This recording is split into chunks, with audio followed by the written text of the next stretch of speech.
দেখো বন্ধুরা, হাওড়ায় দাসনগরের রাস্তার কি অবস্থা।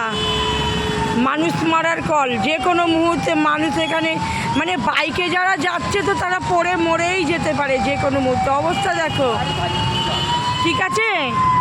আমাদের সরকার ট্যাক্স নেওয়ার বেলা একদম লম্বা হাত। সরকার যখন রাস্তার ট্যাক্স নেয় লম্বা হাত, বাড়ির ট্যাক্স নেয়, জমির ট্যাক্স নেয় লম্বা হাত। আর দেখো রাস্তার কি হাল, মানুষ মরার কল রাস্তা। হাওড়া দাসনগর মানুষ মরার কলের রাস্তা দেখো।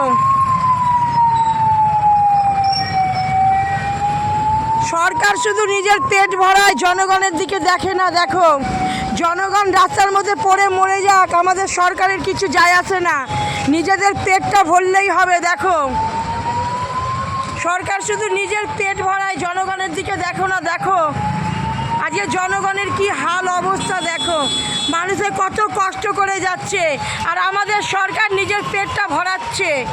দেখো যে কোনো মুহূর্তে মানুষ এখানে অ্যাক্সিডেন্ট হয়ে মরে যাবে। মানে আমাদের সরকারের কাছে আমাদের মানুষের কোনো রকম মূল্য নেই, সাধারণ মানুষের। দেখো আজকে কোনো রকম মূল্য নেই সাধারণ মানুষের। দেখো জীবন হাতে নিয়ে মানুষের চলেছে এখানে।